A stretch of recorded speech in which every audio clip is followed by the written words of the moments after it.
lá mày còn lan nè ta nó ôm mò à hết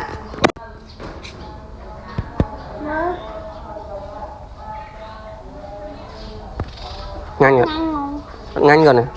cầm lên khởi chết con lẹ nè hôn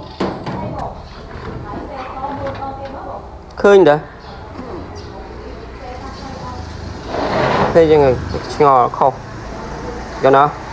nhanh như cất chia đây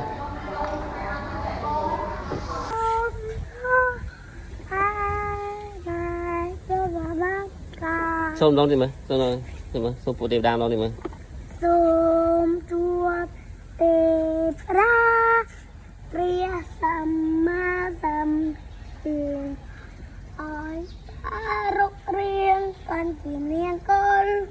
rầy đua rầy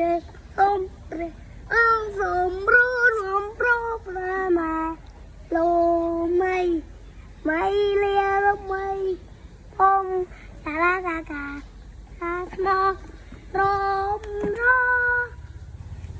ra mà cô gặp bác bà về tay nè con viên nó phải được bông không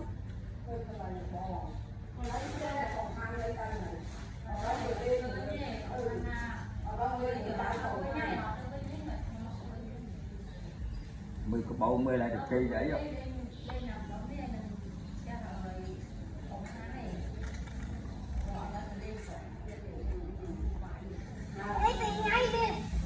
có duyên nữa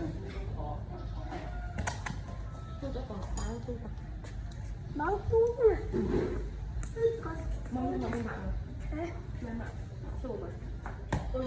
một bọc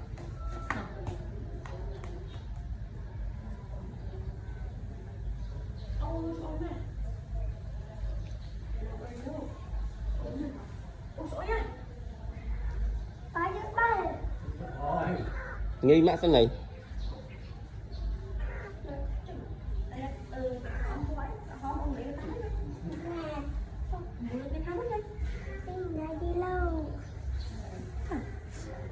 không ai đi khám mắt đi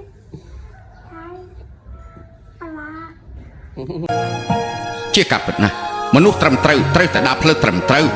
តែយើងក៏ត្រូវតែយល់ពីល្បិចរបស់មនុស្សអាក្រក់ដងស្ទឹងទន្លេបត់បែនទៅតាមភូមិសាស្ត្រក៏មានការឆ្លងកាត់ចលងភ្នំចង្អៀតចង្អល់តែបើសិនជាបោកដើរផ្លូវត្រង់មិនចេះកាច់កំទេនោះប្រកាសជាគ្រោះថ្នាក់ទន្លេមិនបត់បែនគឺគ្មានរលកបើភ្នំមិនខ្ពស់តាមមានចលងភ្នំមកពីណាក្នុងនាមជាកូនប្រុសរស់នៅក្នុងលោកមានរឿងអីដែលត្រូវកំសាកដល់ម្លឹងនោះ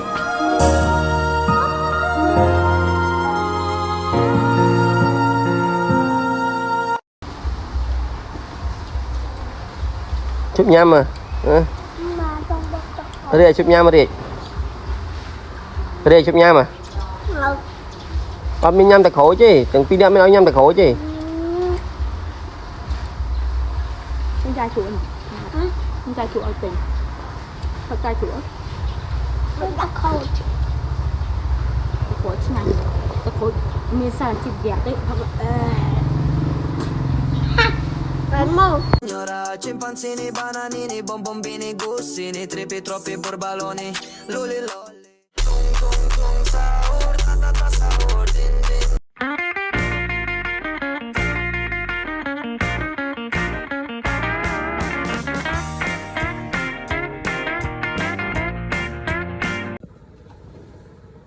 ទឹកតលេrõវិញnha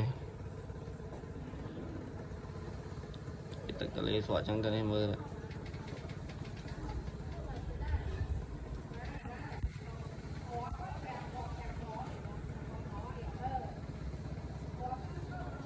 ទឹកនេះហូរថាទឹកពុកអស់គេកោះ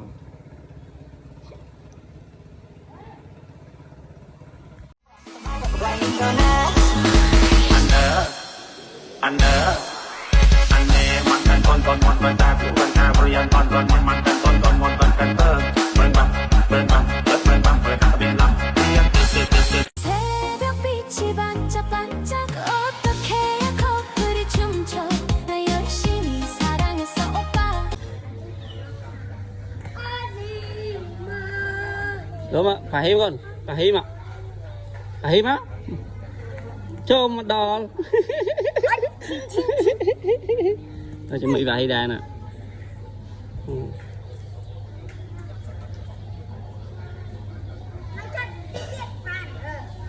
bà hí chôm lôi mày ba trong lá con bạc bị chân hạt bà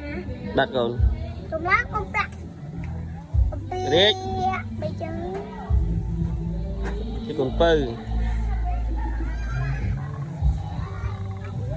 từ na kia này mua nghiệp trong luôn đây nè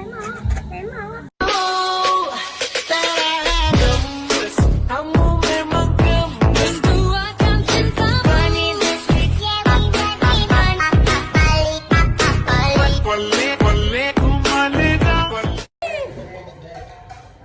rồi mà giờ lấy nè dùng cái bạch tuột rác đó lên mưa đây ngay hay này kì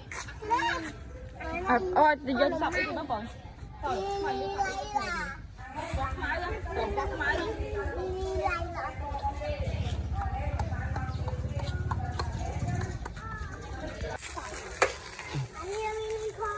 từ nè tí nè riết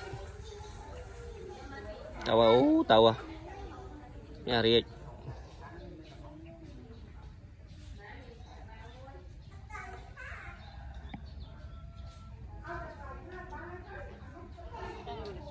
chả con rồi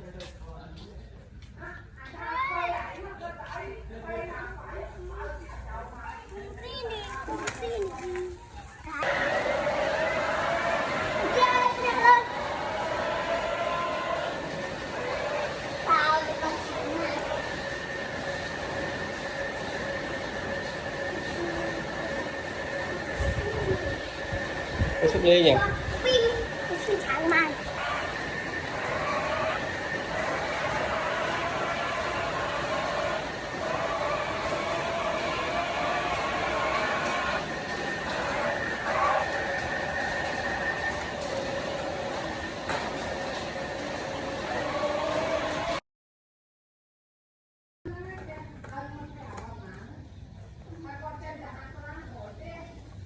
lên đây lên làm bảy nhẹ nè